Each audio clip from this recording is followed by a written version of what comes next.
اعوذ باللہ من الشیطان اللعین الرجیم بسم اللہ الرحمن الرحیم الحمد للہ علی ما انعم وله الشکر علی ما الہم والثناء بما قدم من عموم نعم ابتدأها وسبوغ آلاء أسداها وتمام منن والاها جمع عن الإحصاء عددها وناء عن الجزاء يمدها وتفاوت عن الإدراك يبدها وندبهم لاستزادتها بالشكر لاتصالها واستحمد إلى الخلائق بإجزالها والثنى بالندب إلى أمثالها ثم الصلاة والسلام والتحية والإكرام على صاحب السكينة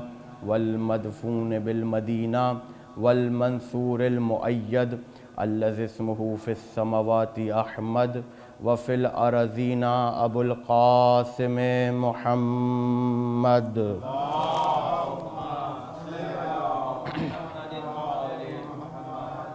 وأهل بيته الطيبين الطاهرين المعصومين المظلومين المنتخبين المنتجبين لا سيما بضعة رسول الله وزوجة علي المرتضى ومعظمة أئمة الهدى والبتول العذراء والرازية المرضية والصديقة الكبرى أعني فاطمة الزهراء سلام الله عليها واللعنة الدائمة على أعدائهم والمقصرين في فضائلهم والشاكين فيهم أجمعين من الآن إلى قيام يوم الدين. أما بعد فقد قال الله في محكم كتابه المبين بسم الله الرحمن الرحيم هو الذي أرسل رسوله بالهدى ودين الحق ليظهره على الدين كله ولو كره المشركون. صلوات.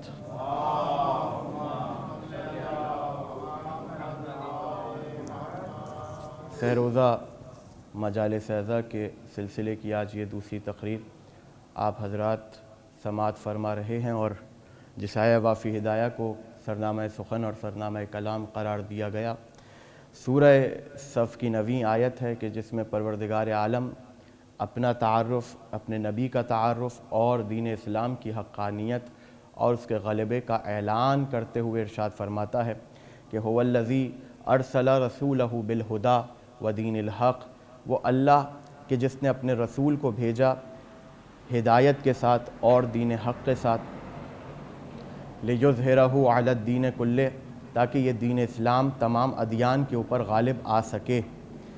مقصد الہی کہ دین اسلام تمام ادیان کے اوپر غالب آ سکے، مگر ایسا نہیں ہوا. اور وہ اللہ کے جو دین کو سب سے زیادہ پسند کر رہا ہے، ان الدین عند اللہ الاسلام، اللہ کے نزدیک اگر کوئی دین ہے تو وہ فقط دین اسلام ہے. کیا یہ بات سمجھ میں آنے والی ہے؟ کیا یہ آیت کہ جو پروردگار نے ارشاد فرمائی ان الدین عند اللہ الاسلام، یہ تب نہیں کہی جب آدم تبلیغ کر رہے تھے، جب نوح تبلیغ کر رہے تھے، جب ابراہیم تبلیغ کر رہے تھے، جب موسیٰ تبلیغ کر رہے تھے، بلکہ پروردگار نے یہ آیت تب ارشاد فرمائی جب محمد کی تبلیغ دین شروع ہوئی. ان الدین عند اللہ الاسلام، تو اس کا مطلب کیا یہ ہے کہ جو آدم دین لے کر آئے، موسیٰ دین لے کر آئے، عیسیٰ دین لے کر آئے، ابراہیم دین لے کر آئے، یوسف و یونس دین لے کر آئے، کیا وہ دین پروردگار کے نزدیک دین نہیں تھا، یا وہ دین اس دین سے کچھ ہٹ کر تھا؟ نہیں، وہ دین پروردگار کے نزدیک وہی تھا جسے آنا ہے محمد مصطفیٰ تک اور جسے مکمل ہونا ہے غدیر خم کے میدان میں. یہ وہی دین ہے جسے آدم لے کر آ رہے ہیں، الگ سے کسی دین کو محمد مصطفیٰ لے کر نہیں آئے ہیں. وہی خدا ہے، وہی نبوت ہے، وہی رسالت ہے، وہی امامت ہے، وہی ولایت ہے. لیکن فرق یہ ہے کہ ادوار کے حساب سے اور لوگوں کی ذہنیت کے اعتبار سے اور عقلوں کے مطابق پروردگار نے عقیدے بھی بتلوائے اپنے انبیاء کے ذریعے، رسالت بھی بتائی، نبوت بھی بتائی، امامت بھی بتائی، ولایت بھی بتائی اور شریعت بھی بتائی. آپ اٹھا کے دیکھیے مختلف ادیان کو اور ما سبق امتوں کو، عبادت ہر کوئی امت کر رہی تھی، پروردگار کی عبادت ہر امت کر رہی تھی، لیکن شریعت تبدیل ہو رہی تھی، فقہ تبدیل ہو رہی تھی، نماز پہلے نہیں تھی اب ہے، روزہ کسی اور شکل میں تھا اب ہے. یعنی اب اس کو اس طرح سمجھا جائے کہ پروردگار نے، کیونکہ خدا کی آیت ہے لا یکلف اللہ نفسا الا وسعہا، پروردگار کسی بھی نفس کے اوپر اس کی تکلیف، اس کی وسعت سے زیادہ تکلیف کو عائد نہیں کرتا. تو جب نہیں کرتا تو اس کا مطلب اس آیت سے حل کیا جا سکتا ہے کہ آدم سے لے کر عیسیٰ تک اور عیسیٰ سے لے کے ختمی مرتبت کے اعلان رسالت ہونے تک جتنی امتیں آئی ہیں، جتنے لوگ آئے ہیں، پروردگار نے ادیان کو، اپنے دین کو جو نافذ کیا ان کی عقلوں اور ان کی صلاحیت کے مطابق کیا. چونکہ اب مثال کے طور پر حضرت موسیٰ کا دین آیا، حضرت موسیٰ دین لے کر آئے. اب اس کے بعد جو نبی آئے گا دین لے کر، توجہ کیجئے گا، وہ اس دین کو آگے بڑھائے گا. یعنی اب جتنی امتیں موسیٰ کا کلمہ پڑھ رہی ہیں، انکار نہیں، لیکن جناب موسیٰ کے بعد اب انہیں اگلے نبی پر ایمان لانا پڑے گا اور اس دین کو اختیار کرنا پڑے گا کہ جو دین اگلا نبی لے کر آ رہا ہے. وہ جو نبی دین لے کر آ رہا ہے وہ الگ سے کوئی دین نہیں ہے، وہ وہی دین ہے جو جناب موسیٰ لے کر آئے تھے. لیکن فرق یہ ہے کہ جناب موسیٰ اپنے زمانے کے لحاظ سے لے کر آئے تھے، یہ اپنے زمانے کے لحاظ سے لے کر آئے. یعنی یوں سمجھیے کہ موڈیفیکیشن ہو رہی ہے دین اسلام کی. اور جب یہ دین اسلام آیا ہے نبی کے دور تک، تو جناب ختمی مرتبت کے اوپر وہ ذمہ داری ہے جو اب سے پہلے نہ حضرت آدم پر تھی، نہ جناب موسیٰ پر تھی، نہ جناب عیسیٰ پر تھی، نہ جناب ابراہیم پر تھی. کیوں؟ کیونکہ ان کو وہ امتیں نہیں ملی جو محمد مصطفیٰ کو ملی ہیں، ان کو وہ ذہنیتیں اور وہ عقلیں نہیں ملی جو رسول خدا کو ملی ہیں. لہٰذا اب رسول خدا کے اوپر ایک بڑی ذمہ داری یہ ہے کہ دین اسلام کو مکمل کر کے، خالص بنا کر، پروردگار کی بارگاہ میں پیش کر کے لوگوں کے حوالے کرنا ہے کہ اب تمہیں اس دین پر عمل کرنا ہے. لہٰذا رسول خدا کے اوپر ایک بڑی ذمہ داری یہ ہے کہ اب سے پہلے جتنی امتیں اور جتنے انبیاء آئے ہیں ان کے دور میں جو کچھ نہیں تھا یا مخفی تھا، اب نبی کو ان تمام چیزوں کا اظہار کرنا ہے. اب تک ہر نبی کی مدد پروردگار نے علی کے ذریعے مخفی طور پر کی ہے، اب محمد مصطفیٰ کے دور میں ظاہری طور پر کی ہے. پہلے صرف نبیوں پر اقرار ولایت علی واجب تھا، اب امت پر اقرار ولایت علی واجب ہے. بات سمجھ میں آئی یہاں پر؟ اب امت پر اقرار ولایت علی واجب ہے. تو اب جب یہاں پر مرحلہ آیا تو دین تو وہی ہے جو آدم سے چلا آ رہا ہے، دین وہی ہے جو جناب موسیٰ لے کر آئے، دین وہی ہے جو جناب عیسیٰ لے کر آئے، دین وہی ہے جو جناب ابراہیم لے کر آئے.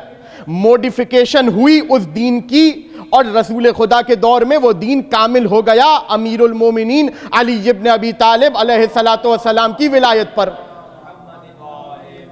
معصوم کے نام پہ اس سے بہتر اور بلند آواز میں درود پڑھیں.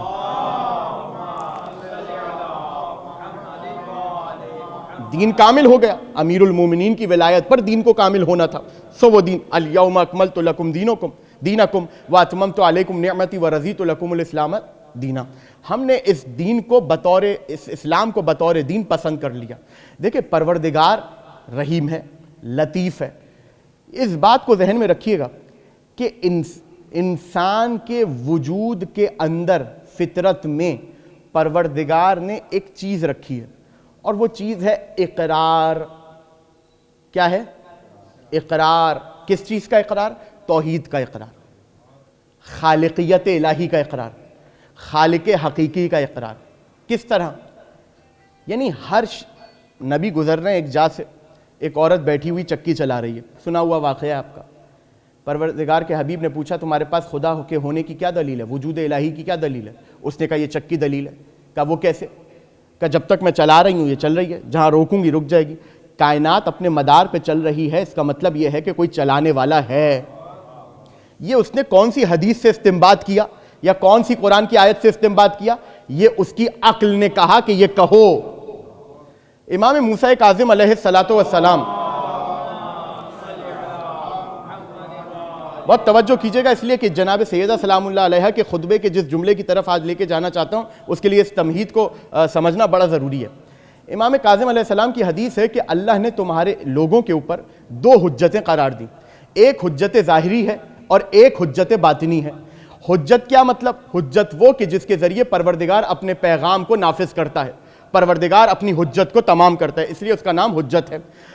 تو حجتیں دو ہیں ہر انسان کے اوپر، ایک حجت ہے ظاہری اور ایک حجت ہے باطنی۔ جو ظاہری حجت ہے وہ ہے انبیاء، اوصیاء، اولیاء، مرسلین اور ائمہ، اور جو باطنی حجت ہے وہ ہے اس کی عقل، اور یہ دین عقل ہے۔ یعنی شراب بعد میں دین آ کر شراب کو حرام کرے گا، عقل پہرے کہہ رہی ہے کہ اس کے اندر نقصان ہے، اس سے اجتناب کرو۔ توجہ کیجئے گا، بہت توجہ کیجئے گا۔ معاشرے میں کوئی بھی ایسا مسئلہ نہیں ہے کہ جسے دین سے پہلے عقل نے حل نہ کیا ہو، لیکن دین نے آ کر اس کے اوپر مہر ثبت کر دی کہ اب تک اجتناب کر رہے تھے، لیکن تمہارے لیے یہ بات سمجھنا ضروری ہے کہ شراب حرام ہے۔ اور پھر رسول کی حدیث کہ ہر وہ چیز جو مسکر ہو، جو نشہ آور ہو، وہ شراب کے حکم میں ہے، اور اس کے ذیل میں کئی چیزیں آ جاتی ہیں جو مسکر ہیں، جن کے بعد عقل زائل ہو جائے، حق اور باطل میں فرق کرنا انسان چھوڑ دے۔ تو کس نے کہا عقل کو کہ تم شراب کو حرام قرار دو؟ خود عقل میں یہ صلاحیت ہے۔ جب پوچھا گیا آپ کے اور میرے چھٹے امام جعفر صادق علیہ السلام سے، جب چھٹے امام سے سوال ہوا مل عقل، مولا عقل کیا ہے؟ امام نے فرمایا ما عبیدہ بہ الرحمن، جس سے رحمان کی عبادت ہو۔ اور پھر ایک اور حدیث آپ کے حوالے تیزی سے کر دوں تاکہ بات سمجھ میں آ جائے اور میرا جو مدعا ہے وہ آسان ہو جائے اور سمجھنا اس کو مشکل نہ ہو۔ امیر المومنین علی ابن ابی طالب کے پاس ایک شخص آیا، ایک صحابی آیا جس کا نام ہے اصبغ ابن نباتہ۔ آپ سب نے ان کا نام سنا ہوگا، خاص طور پہ ماہ مبارک رمضان میں۔ یہ وہ ہیں کہ جو ایک راوی شہادت امیر المومنین کے جو مصائب آپ بیان کرتے ہیں ان میں سے کچھ روایتیں ان سے بھی ہیں۔ آئے ہیں اس وقت کہ جب امیر المومنین کو ضرب لگی ہے، اور ایسی کاری ضرب ہے کہ زہر صلاحیت کر گیا ہے جسم میں۔ اچھا، جب طبیب کے پاس کوئی پیشنٹ آتا ہے جس کے سر پر چوٹ لگی ہو، وہ طبیب کیا کہتا ہے؟ خبردار ان کو آرام کروائیے گا اور کوئی ایسی بات نہ کیجیے گا جس سے ان کے ذہن پر اثر پڑے یا ذہن پر زور پڑے، کوئی ایسی بات نہ کیجیے گا۔ خون بہہ چکا ہے، دماغ کمزور ہو چکا ہے، ہو سکتا ہے ہذیان ہو جائے، ہو سکتا ہے کہ صدمہ لگ جائے، کوئی ایسی بات نہ کیجیے گا جو ان کے ذہن پر اثر کر دے یا ان کے ذہن کے اوپر زور ڈالنے کا سبب بنے۔ اصبغ ابن نباتہ نہ جانے پوری زندگی یہ سوال اصبغ کے ذہن میں آیا یا نہیں آیا، لیکن موقع دیکھیے اصبغ ابن نباتہ کا۔ اسی لیے تو اصبغ ابن نباتہ امیر المومنین کے اصحاب سر میں شامل ہیں، رازدار صحابی، یعنی اصبغ بھی جانتے کون سا سوال علی سے کب کرنا ہے۔ آئے ہیں اس وقت موقع پر اور آ کر ایک سوال کیا علی سے، اور سوال کیا کیا؟ اصبغ، یاد رہے جو مثال آپ کے حوالے کی، اصبغ ابن نباتہ نے سوال کیا یا علی عقل کیا ہے؟ یعنی امیر المومنین کو ضرب لگی ہے، خون بہہ چکا ہے، زہر صلاحیت کر چکا ہے، اس کے بعد آ کر پوچھ رہے ہیں اصبغ ابن نباتہ کہ یا علی عقل کیا ہے؟ کوئی اور اگر اس حالت میں ہوتا نا غیر معصوم تو وہی طبیب روک دیتا کہ کیا سوال کر رہے ہو، کیوں ان کے ذہن پر زور ڈال رہے ہو؟ لیکن اصبغ بھی جانتے ہیں کہ علی سے کب کیا سوال کرنا ہے۔ اصبغ نے سوال کر کے علی سے وہ بھی عقل کے متعلق، جب علی کے سر سے خون بہہ چکا ہے، جب زہر صلاحیت کر چکا ہے، اصبغ کے سوال نے بتایا جب نائب کو اس حالت میں ہذیان نہیں ہوتا تو آقا کو ہذیان کیا ہو جائے گا؟ یا علی عقل کیا ہے؟ بہت تیزی سے امیر المومنین نے فرمایا کہ سنو، ایک حکایت حوالے کی، حکایت نہیں، مجاز نہیں، حقیقت حوالے کی۔ اور حقیقت کیا حوالے کی کہ سنو، حضرت آدم جب اس دنیا میں آئے تو پروردگار نے جبریل کو بھیجا اور پیغام لے کر بھیجا۔ وہ پیغام کیا تھا کہ جبریل جاؤ اور آدم کے سامنے 3 آپشنز رکھ دو، 3 راستے رکھ دو۔ جبریل آئے حضرت آدم کے پاس اور آ کر کہا کہ اے آدم، آپ کے پاس 3 آپشنز ہیں، 3 راستے ہیں، ان میں سے کسی ایک کو چنیں، اور جس کو بھی آپ چنیں گے اس کے علاوہ جو 2 ہوں گے وہ رخصت ہو جائیں گے۔ آدم نے کہا اچھا وہ 3 راستے اور راہیں کیا ہیں؟ کہا پہلا آپشن ہے عقل، پہلی چیز ہے عقل، دوسری ہے دین، اور تیسری ہے حیا۔ توجہ کیجئے گا، پہلی چیز ہے عقل، دوسری دین، تیسری حیا۔ آدم نے فوراً کہا میں عقل کو چنوں گا۔ تو جناب جبریل نے فوراً حیا اور دین کی طرف مخاطب ہو کر کہا کہ سنو، آدم نے عقل کو چن لیا، اب تم دونوں میرے ساتھ چلو۔ تو دونوں نے ہم زبان، امیر المومنین فرما رہے ہیں کہ دونوں نے ہم زبان ہو کر کہا کہ جبریل، ہمیں تو حکم ہی اللہ کی طرف سے یہ ہے کہ وہیں رہیں جہاں پر عقل ہو، وہیں رہیں جہاں پر عقل ہو. یہ کون کہہ رہا ہے؟ امیر المومنین. یعنی عقل سمجھ میں آ گئی آپ کے کیا ہے؟ عقل وہ ہے کہ جس سے کبھی بھی انسان غلط فیصلہ نہیں کر سکتا. ہمیشہ یاد رکھیے گا دو چیزیں ہیں اور ان دونوں چیزوں کو بخوبی سمجھیے. دو چیزیں, ایک ہے عقل اور ایک ہے شہوت. امیر المومنین علی ابن ابی طالب علیہ الصلوۃ والسلام کے پاس ایک شخص آیا اور آ کر کہنے لگا کہ یا علی, انسان افضل ہے یا فرشتہ؟ سنی ہوئی حدیث آپ کی. اگر یہاں پر کلی اعتبار سے انسان اشرف المخلوقات ہوتا اور انسان فرشتے سے کلی اعتبار سے مطلقاً افضل ہوتا تو علی کہہ دیتے انسان افضل ہے. لیکن علی نے یہ نہیں کہا کہ انسان افضل ہے, علی نے معیار دیا. ایسی بہت سی حدیثیں آپ کو ملیں گی کہ جب آ کر کسی نے پوچھا کہ فلاں چیز افضل ہے یا فلاں چیز, تو امام نے فوراً بتا دیا فلاں چیز افضل ہے. لیکن یہاں امیر المومنین نے یہ نہیں کہا کہ فلاں چیز افضل ہے یا انسان فرشتے سے افضل ہے یا فرشتہ انسان سے افضل ہے. نہیں, علی نے کہا سنو, اللہ نے انسان کے اندر عقل بھی رکھی ہے اور شہوت بھی, اور فرشتے میں عقل رکھی شہوت نہیں رکھی, جانور میں شہوت رکھی عقل نہیں رکھی. اگر انسان کی شہوت اس کی عقل پر حاوی آ جائے تو وہ جانور سے بدتر, اور اگر عقل اس کی شہوت پر حاوی آ جائے تو فرشتے سے افضل.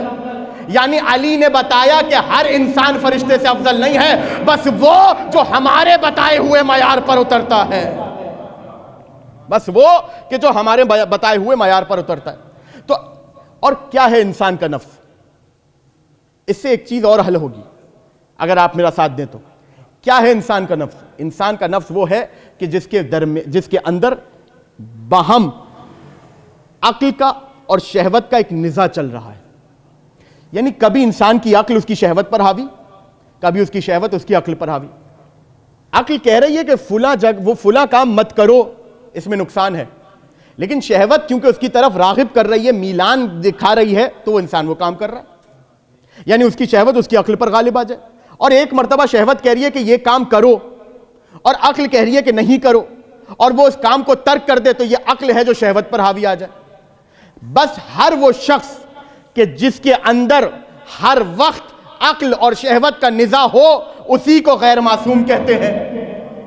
توجہ, اسی کو غیر معصوم کہتے ہیں. اور کیا اعتبار ہے آپ کے اور میرے پاس کہ انسان کو اگر پروردگار نبی, رسول اور امام منتخب کرنے کی صلاحیت دے دیتا, اگر یہ اختیار امام کا انتخاب, رسول کا انتخاب اور نبیوں کا انتخاب کرنے کا اختیار انسان کو دیتا, تو کیا گارنٹی ہے کہ انسان کی شہوت اس کی عقل پر غالب نہیں آتی اور وہ اپنی شہوت کا انتخاب نہ کرتا؟ لہذا پروردگار نے یہ کام اپنے آپ سے مختص کیا تاکہ دنیا والوں کو بتا سکے کہ اگر تم بناؤ گے تو شہوت کے مطابق بناؤ گے, میں بناؤں گا تو عقل کے مطابق بناؤں گا. اب جملات کے حوالے کر رہا ہوں, ضائع نہ ہونے دیجیے گا. دربار میں کھڑے ہو کر, مسجد میں کھڑے ہو کر خطبہ فدق کے بہانے جناب سیدہ نے حکومت کی آنکھوں میں آنکھیں ڈال کر یہی تو بتایا کہ شہوت کا انتخاب اور ہوتا ہے, عقل کا انتخاب اور ہوتا ہے.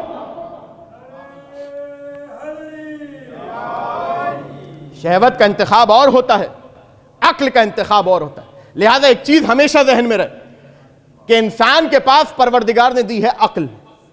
توجہ توجہ, عقل ہے اس کے اوپر حجت. فرض کر لیجئے دو لحظے کے لیے کہ امیر المومنین علی ابن ابی طالب علیہ الصلوۃ والسلام کی شان میں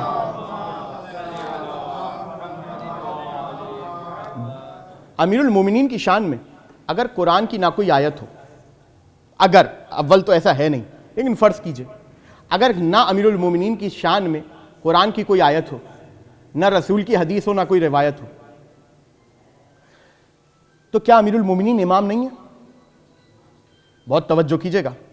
کل ایک بحث آپ کے حوالے کی تھی, اسی سے مستعار لے کر آج کی بات آگے بڑھا رہا ہوں. کیا امیر المومنین امام نہیں ہے؟ امیر المومنین کی حیات کے دو حصے ہیں, ایک ہے ظاہری حیات اور ایک ہے باطنی حیات, روحانی حیات. روحانی حیات کو میں اور آپ تو سمجھ ہی نہیں سکتے کہ کیا ہے. جہاں تک بات رہی بشری حیات کی, تو اس میں بھی میرا تو کوئی دعویٰ نہیں ہے کہ میں علی کو سمجھ سکا.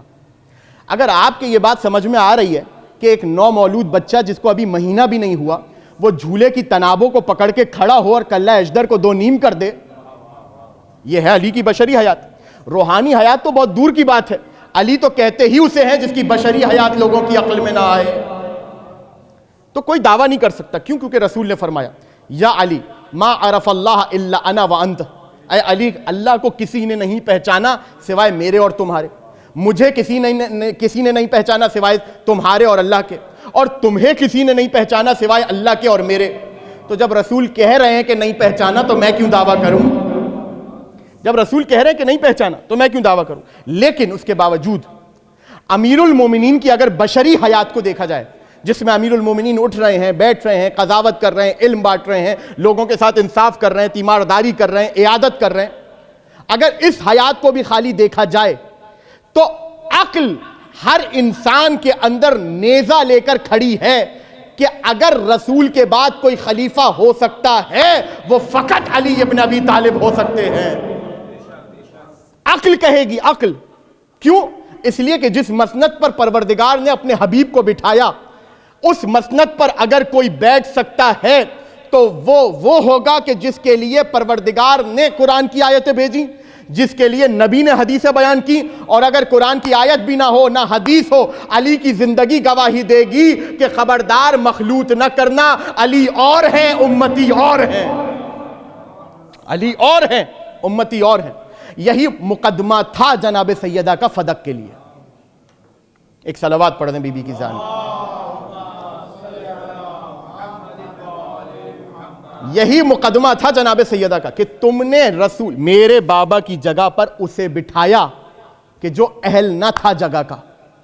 توجہ کیجئے گا، کل میں نے آپ کے حوالے کیا نا، اگر امیر المومنین خلافت کی مسند پر آ جاتے تو کس کا فائدہ تھا؟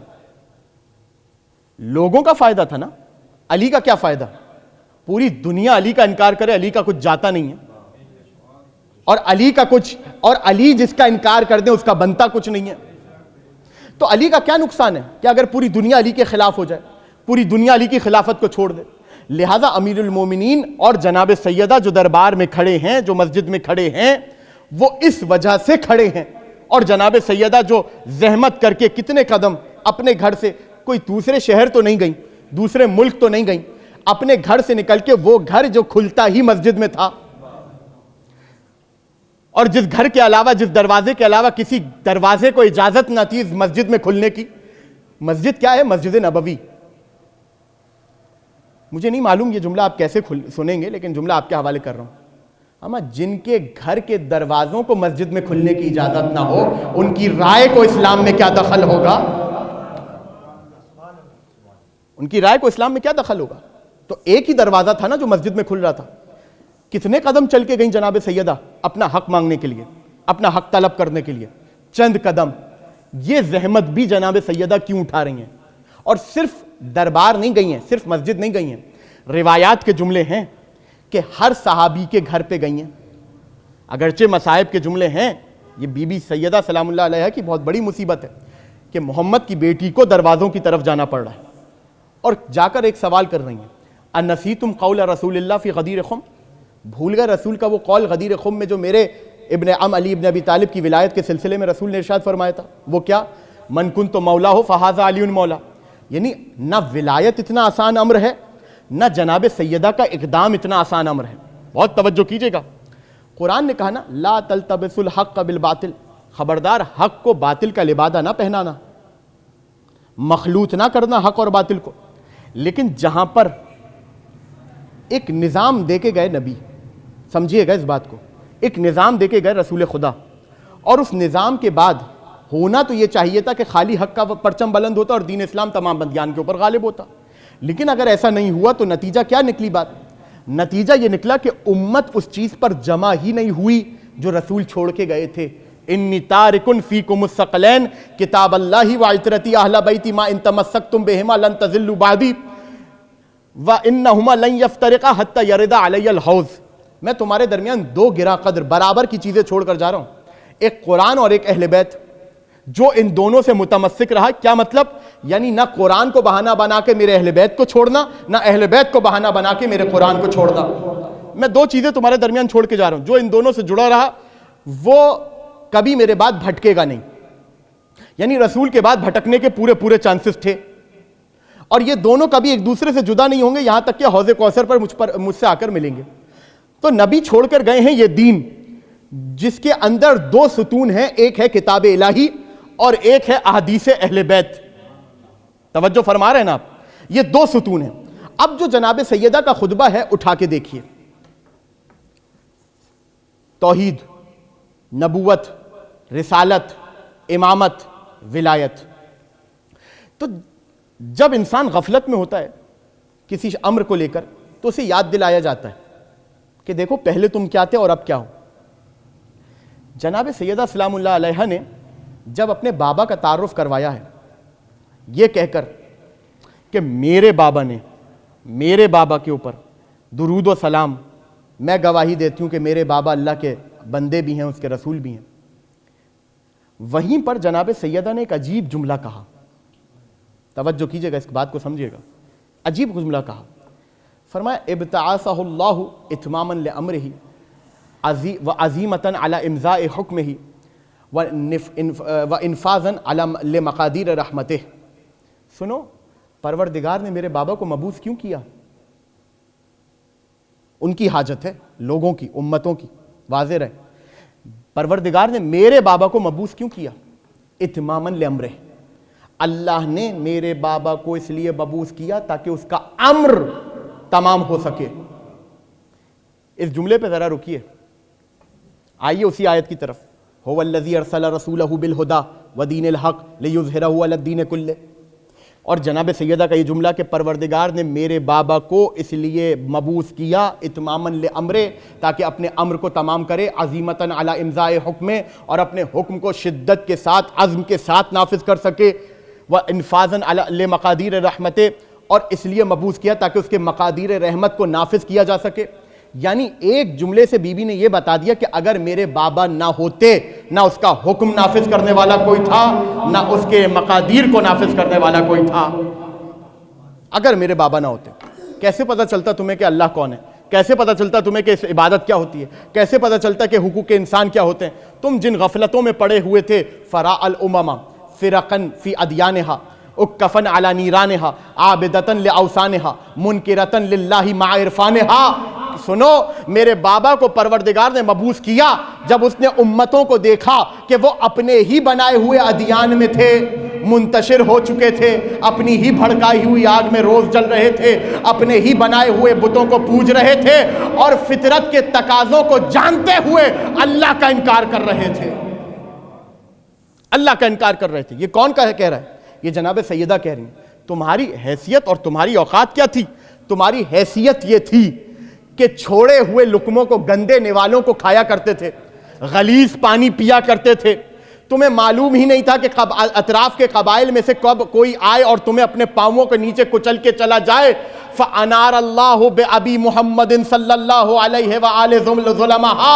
یاد رکھو، پروردگار نے میرے بابا محمد کے ذریعے تمہاری تاریکیوں کو نور میں منتقل کیا. میرے بابا نے، میرے بابا کے ذریعے پروردگار نے تمہاری تاریکیوں کو نور میں منتقل کیا. وَكَشَفَ فِي یا لِلْقُلُوبِ بُهَمَهَا، اور تمہارے قلب میں جتنے ابہامات تھے اسے دور کیا. وَجَلَ عَنِ الْأَبْصَارِ غُمَمَهَا، اور ان تمام چیزوں کی وجہ سے تمہارے آنکھوں میں جو غم و اندوہ تھا، میرے بابا کے ذریعے پروردگار نے اس غم و اندوہ کو دور کیا. وَقَامَ فِي النَّاسِ بِالْهِدَایَةِ، اور میرے بابا وہ ہیں جو ہدایت کا پرچم لے کے لوگوں کے درمیان مبعوث ہوئے، کھڑے ہوئے، قیام کیا. یعنی تمہیں اندھیروں سے نکال کے نور کی طرف لے کر آیا میرا بابا. اور بھول گئے وہ وقت کہ جب آتش جہاد بھڑک رہی ہوتی تھی اور تم میں سے کوئی جانے کو تیار نہ ہوتا تھا، میرا بابا اپنے ابن عم کو اس آگ میں جھونک دیتا تھا، اور علی اس وقت تک واپس نہیں پلٹتے تھے جب تک فتح حاصل نہ ہو جائے. یاد دلا رہی ہیں بی بی کہ تم پہلے کہاں تھے، میرے بابا آئے تب تم کہاں تھے، اور اب تمہارا کیا عالم ہے کہ یہاں پروردگار نے میرے بابا کے لیے اس دار کو چنا، اس گھر کو چنا جو انبیاء کا گھر. یعنی جب میرے بابا اس دنیا سے چلے گئے تمہاری حالت تھی کہ تم اسی حالت پر واپس پلٹے جہاں پہلے تھے. اتنی ساری باتیں جناب سیدہ کر کیوں رہی ہیں؟ اتنے سارے مطالب اور اوامر جناب سیدہ بیان کیوں کر رہی ہیں؟ اس لیے بیان کر رہی ہیں تاکہ دنیا والوں کو بتائیں کہ تم جو علی کا حق غصب کر کے بیٹھے ہو، یہ مت سمجھنا کہ ہدایت کا پرچم تمہارے ساتھ آ گیا، ہدایت کا پرچم تمہارے ہاتھ میں آ گیا۔ بھلا فرق کرے دنیا دو لوگوں میں، ایک وہ جو یہ کہہ رہا ہے سلونی قبل ان تفقدونی، سوال کر لو مجھ سے اس سے پہلے کہ تم مجھے کھودو، میں زمین کے رستوں سے زیادہ آسمان کے رستوں سے واقف ہوں، اور ایک طرف وہ ہے جو منبر پہ بیٹھ کر یہ کہہ رہا ہے کہ میں تمہاری طرح کا انسان ہوں، اگر شیطان کبھی میرے اوپر حاوی آئے تو مجھے بچا لینا۔ یعنی جناب سیدہ کسوٹی بیان کر رہی ہیں، تم نے کس کو چنا؟ علی کے مقابلے پہ تم نے کس کو چنا؟ کہاں کھڑے ہو؟ ابتعثہ اللہ اتماما لامرہ، پروردگار نے میرے بابا کو اپنے امر کے اتمام کے لیے نافذ کیا، ان کو مبعوث کیا، عزیمتاً علی امضاء حکم، اپنے حکم کو عزم کے ساتھ نافذ کرنے کے لیے۔ اگر رسول خدا نہ ہوتے تو تم اسی جاہلیت میں غرق تھے کہ جہاں تمہارا حال کچھ نہ تھا، تمہارا بھلا کچھ نہ تھا۔ اس دین کو میرا بابا لے کر آیا، کیوں؟ تاکہ تمہاری ہدایت ہو سکے، تاکہ تمہیں ایک راہ مل سکے۔ کیوں اس دین کے اوپر اتنا زور دیا؟ اللہ نے، رسول نے، ائمہ نے، جناب سیدہ نے کیوں اس دین کے اوپر اتنا زور دیا؟ ان الدین عند اللہ الاسلام، اگر اللہ کے نزدیک کوئی دین ہے تو وہ فقط دین اسلام ہے۔ جہاں سے بات کا آغاز ہوا وہیں پر بات آ جائے گی اور یہیں گفتگو تمام ہو جائے گی۔ دیکھیں 4 چیزیں ہوتی ہیں، اس کو اچھی طریقے سے سمجھیے گا۔ 4 پاسبلٹیز بنیں گی، 5ویں کوئی نہیں ہے۔ آپ جب بھی کسی چیز کو اختیار کرتے ہیں تو اس کے اندر 4 پاسبلٹیز ہوتی ہیں جن کو دیکھنے کے بعد آپ اسے اختیار کرتے ہیں۔ پہلی پاسبلٹی یہ ہوتی ہے کہ جس چیز کو آپ اختیار کر رہے ہیں اس میں فائدہ ہی فائدہ ہو، نقصان کوئی نہ ہو۔ دوسری پاسبلٹی یہ ہو سکتی ہے کہ اس کے اندر نقصان ہی نقصان ہو، فائدہ کوئی نہ ہو۔ تیسری پاسبلٹی یہ ہو سکتی ہے کہ جس چیز کو آپ اختیار کر رہے ہیں اس کے اندر فائدہ زیادہ ہو، نقصان کم ہو۔ اور چوتھی یہ ہو سکتی ہے کہ نقصان زیادہ ہو، فائدہ کم ہو۔ اب چھوڑ دیجئے کہ قرآن نے کیا کہا، حدیث نے کیا کہا، احتیاط کا دامن کیا ہے، سوال آپ کے سامنے میں اٹھا رہا ہوں، عقل جواب دے گی کہ اس کا جواب کیا ہونا چاہیے۔ یہ 4 پاسبلٹی سمجھ میں آ گئی؟ صرف فائدہ، صرف نقصان، فائدہ زیادہ نقصان کم، نقصان زیادہ فائدہ کم۔ عقل کیا کہتی ہے کس کو چنو؟ وہ جس میں صرف نقصان ہو؟ نہیں۔ وہ جس میں نقصان زیادہ فائدہ کم؟ نہیں۔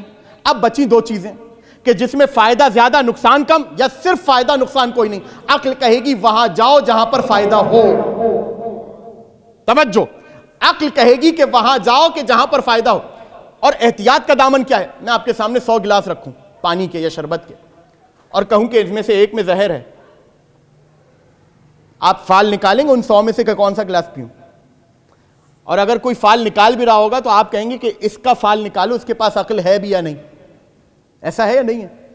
100 گلاسوں کو آپ اٹھا کر پھینک دیں گے، میرے خیال ہے دھونے کے بعد بھی کوئی استعمال نہ کرے۔ اتنی احتیاط کریں گے نہیں کریں گے؟ میں کہوں 100 گلاسوں میں سے ایک میں زہر ہے، آپ 100 کے 100 کو اٹھا کر پھینک دیں گے، دھونے کے بعد بھی استعمال نہیں کریں گے۔ یہ ہے احتیاط۔ اب جناب سیدہ کا امر دیکھیں اور اقدام دیکھیں کتنا لطیف ہے، توجہ کیجئے گا۔ جناب سیدہ کا اقدام کتنا لطیف ہے کہ دین اسلام کے جس میں فائدہ ہی فائدہ تھا، نقصان کوئی نہیں تھا۔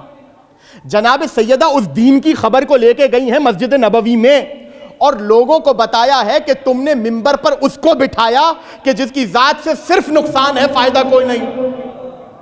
یعنی کیا مطلب ہوا؟ میں نے کیوں آپ کو یہ گلاس اور پانی اور زہر والی مثال دی؟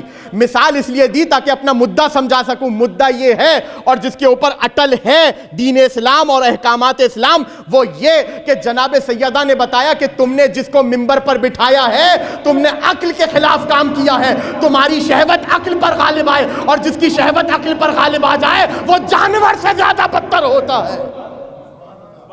صلوات پڑھیں جناب سیدہ کی شان میں۔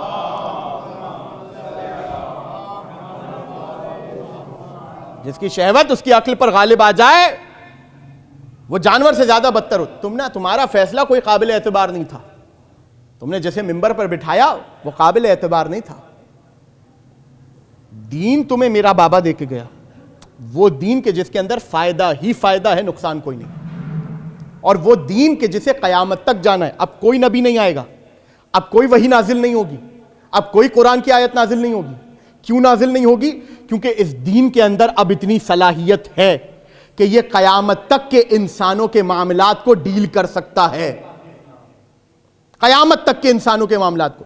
یعنی دین اسلام، کیوں خدا نے کہا کہ کوئی خشک و تر ایسا نہیں ہے جو قرآن میں نہ ہو. دین کے اندر کوئی دنیا کا ایسا معاملہ نہیں ہے جس کو دین نے ائمہ نے حل نہ کیا ہو. توجہ کیجئے گا, ائمہ کو حل نہ کیا ہو, ائمہ نے حل نہ کیا ہو. تو اب سوال ہو سکتا ہے مولانا آج کتنے مسائل ایسے ہیں کہ جس کے اندر دین خاموش ہے. خاموش سے مراد کیا ہے ابھی بتاتا ہوں. مثال کے طور پر ابھی نیا مسئلہ چھڑا اور کچھ سالوں پہلے کہ کرپٹو کرنسی. اب اس میں علماء میں اختلاف ہو گیا. کچھ ساکت ہیں, کچھ کہہ رہے ہیں کہ حرام ہے, کچھ نے احتیاط لگائی ہے اور کچھ نے شرط لگائی ہے کہ اس شرط کے ساتھ جائز ہے. میں اس پر میں اپنی رائے پیش نہیں کر رہا اس لیے کہ میں صاحب رائے نہیں ہوں. میں آپ کو صرف ایک مثال دے رہا ہوں. ایسا ہے یا نہیں ہے؟ کسی نے احتیاط لگائی ہے, کسی نے حرام قرار دیا ہے, کسی نے جائز قرار دیا ہے لیکن شرط کے ساتھ. ایسا ہے نا؟ یہ مسئلہ کیوں ہے؟ اس لیے کہ دین نے رہنمائی نہیں کی؟ نہیں, ہماری عقلیں اتنی مضبوط نہیں ہیں کہ دین کو سمجھ سکیں. یہ اسی وجہ سے ہمیں اور آپ کو حاجت ہے قرآن اور حدیث کی, اور رسول کی اس حدیث کی, انی تارکن فیکم الثقلین کتاب اللہ و عترتی اہل بیتی. یہ حدیث صرف فضائل کے باب میں پڑھ دینا کافی نہیں ہے, اس کو سمجھیں اور اپنی زندگی میں اتاریں کہ آپ وہ دین اسلام کہ آپ رات کو بستر پہ سو رہے ہیں تو آپ کو بتا رہے ہیں کہ کس کروٹ پر سو, کیا پڑھ کر سو, صبح اٹھو تو کیا کرو, مسواک کرو تو کیا کرو, بیت الخلاء میں داخل ہو تو کون سا قدم رکھ کے داخل ہو, باہر نکلو تو کون سا قدم رکھ کے نکلو, جب تخلیہ کر رہے ہو تو تمہارا وزن کس پاؤں کے اوپر ہونا چاہیے, جب کھانا کھا رہے ہو تو پاؤں کہاں ہونا چاہیے, نوالا کس ہاتھ سے لے کر منہ میں ڈالو, کیا پڑھ کر ڈالو, پانی پیو تو کس طرح پیو, دن میں کھڑے ہو کر پیو, رات میں بیٹھ کر پیو, کنگھی کرو تو بیٹھ کر کرو, پاجامہ پہنو تو اس طرح پہنو, شلوار پہنو تو اس طرح پہنو, قمیص پہنو تو اس طرح پہنو. یعنی وہ اسلام, وہ آپ کسی بھی نظام کا حصہ ہو, جب آپ سوئیں گے تو وہ نظام آپ سے اس وقت کے لیے رخصت ہو جائے گا, لیکن اسلام وہ ہے کہ جو آپ کی نیند کے وقت بھی آپ کی رہنمائی کر رہا ہے. تو جو اسلام آپ کو نیند میں تنہا نہیں چھوڑ رہا, وہ بیداری میں کیا تنہا چھوڑے گا؟ توجہ کی آپ نے؟ جو اسلام دین جو آپ کو تنہا نہیں چھوڑا نیند میں, وہ بیداری میں کیا چھوڑے گا؟ شرط یہ ہے کہ ان کا دامن تھامو کہ جن کی آنکھیں سوتی ہو قلب جاگتا ہو, تب جا کے یہ دین تمہاری رہنمائی کرے گا, تب جا کے یہ دین تمہیں منزل مقصود تک پہنچائے گا جو پروردگار نے طے کر رکھی ہے. بات واضح ہو گئی؟ یہ تھا جناب سیدہ کا مدعا. تمہارا فائدہ, معاشرے کا فائدہ. تم نے علی کا حق غصب نہیں کیا ہے, تم نے قیامت تک کے آنے والے انسانوں کا حق غصب کیا ہے. منبر پہ بیٹھ کے تم نے قیامت تک کے آنے والوں کا. دیکھیں, جب حق اور باطل مخلوط ہو جائے نا تو ضرورت ہوتی ہے ایک ایسے نہضت کی, ایک ایسی تحریک کی. توجہ کیجئے گا اس جملے پر. ایک ایسی نہضت اور ایک ایسی تہذیب کی ضرورت ہوتی ہے, تحریک کی ضرورت ہوتی ہے کہ جو آ کر کم سے کم حق کو باطل اور باطل کو حق سے جدا کرے. اگرچہ نفاذ نہ ہو لیکن دنیا کو سمجھ میں آئے کہ حق اور ہے باطل اور ہے. جناب سیدہ کا دربار میں جانا اسی نہضت کا اشارہ تھا کہ سنو, آج ہم دربار میں جا کر وہ تحریک کی بنیاد ڈال رہے ہیں کہ آج کے بعد سے نہ کبھی حق باطل میں مخلوط ہوگا, نہ باطل کبھی حق میں مخلوط ہوگا. صلوات پڑھیں محمد و آل محمد.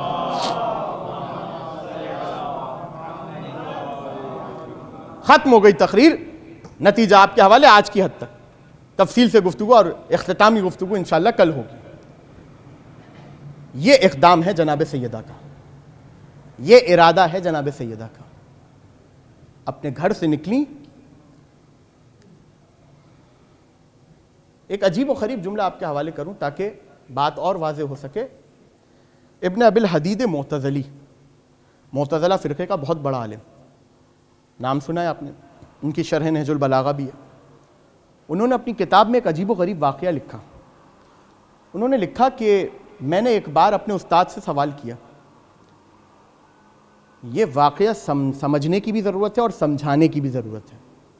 نافذ اپنے بچوں کو سکھائیں, یہ واقعہ بتائیں تاکہ ان کو پتہ چلے کہ جناب سیدہ کے ہاتھ میں ہدایت کا پرچم کتنا بلند تھا. ابن ابی الحدید معتزلی کہتے ہیں کہ میں نے اپنے استاد سے سوال کیا کہ یہ بتائیے کیا سیدہ حق پر تھیں؟ فدق کے معاملے میں سیدہ حق پر تھیں؟ تو انہوں نے کہا ہاں بالکل حق پر تھی. کہ یہ بات ان کو معلوم تھی جن سے مطالبہ کیا؟ کہا ہاں بالکل معلوم تھی. کہا جب سیدہ حق پر تھیں اور ان کو بھی معلوم تھا کہ حق پر ہیں تو فدق جناب سیدہ کو دے کیوں نہیں دیا؟ نتیجہ ہے آج کی تقریر کا، کیوں نہیں دے دیا؟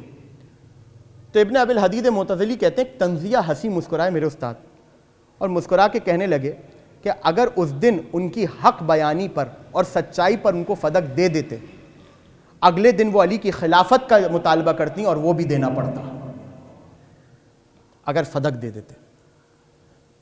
تو اس بات کو اچھی طریقے سے سمجھیے کہ غصب کرنے والے بھی جانتے ہیں کہ فدق کو غصب کر کے ہمارا مقصد کیا ہے، مقصد ہے خلافت، اور یہیں آ کر ہم تمام فرقوں سے ادیان سے مختلف ہوتے ہیں۔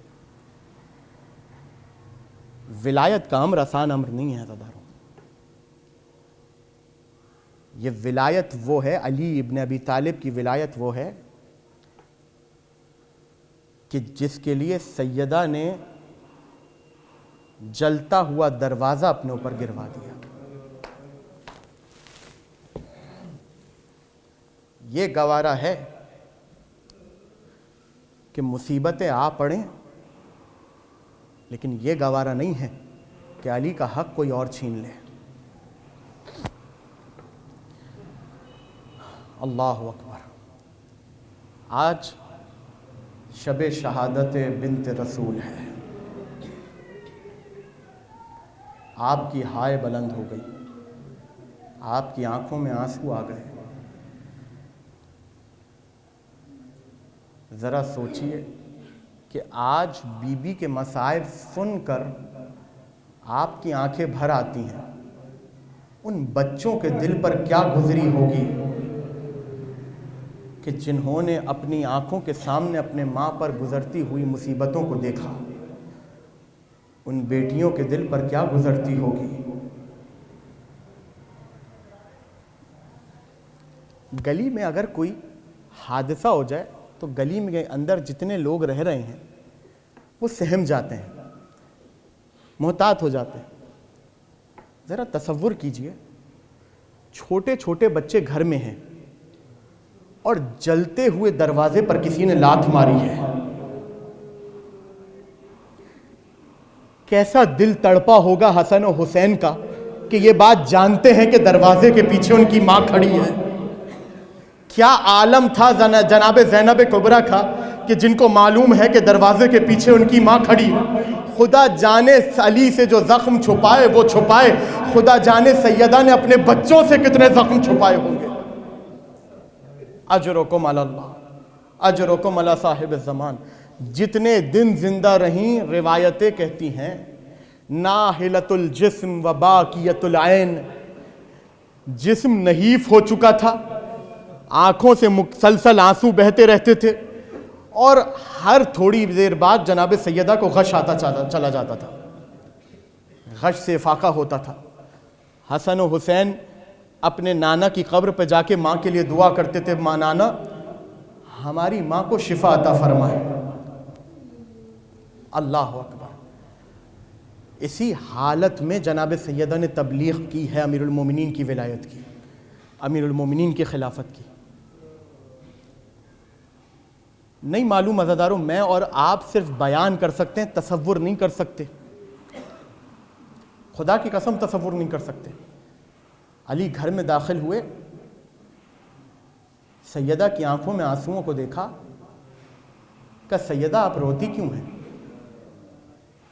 یا علی میں نے سنا ہے کہ آپ کو مدینے میں کوئی سلام نہیں کرتا۔ اجرکم علی اللہ، اجرکم علی صاحب الزمان۔ یہ وہی مدینہ ہے نا جس نے ابھی کچھ دنوں پہلے علی کو رسول خدا کے ہاتھوں پہ بلند ہوتا ہوا دیکھا۔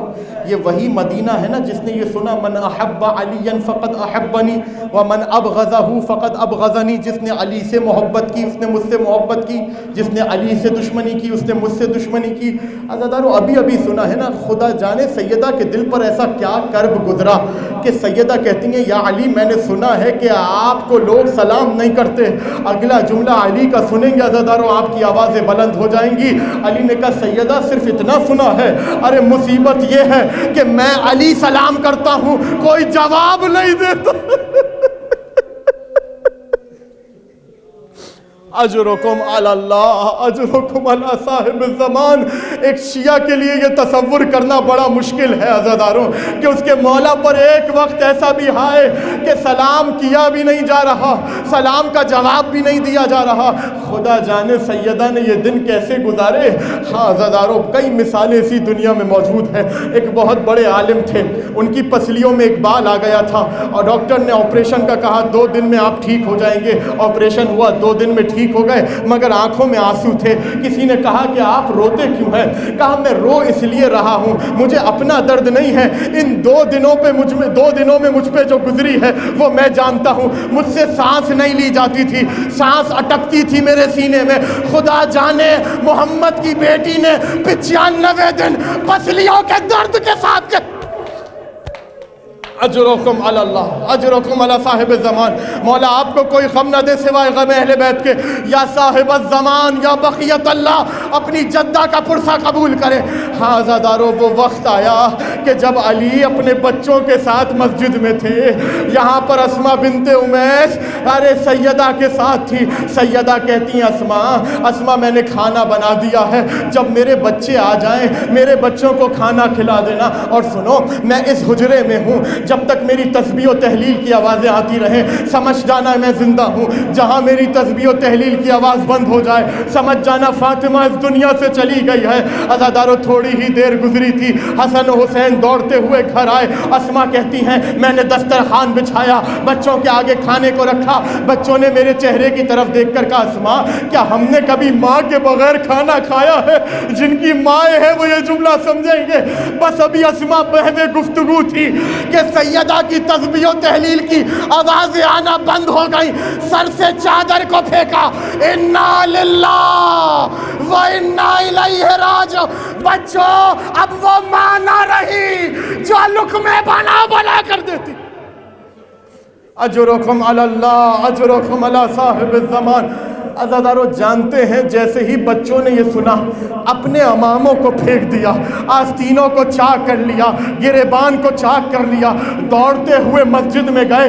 عزیزارو، جانتے ہیں زندگی میں 2 ہی موقع ایسے ہیں جہاں علی جیسا بہادر منہ کے بل زمین پر گرا ہے۔ ایک موقع وہ تھا جب 19 ماہ رمضان کو علی کو ضرب لگی، علی منہ کے بل زمین پر گرے۔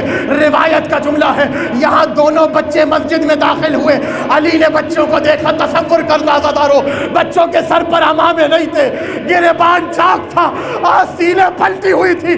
یا بتا لقد ماتت امنا، بابا ہماری ماں چلی گئی۔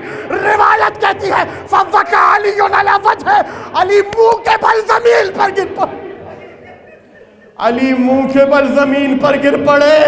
ارے نگاہوں میں وہ منظر دوڑے۔ بس آخری جملہ عزیزارو، اب پڑھنے کی طاقت نہیں ہے۔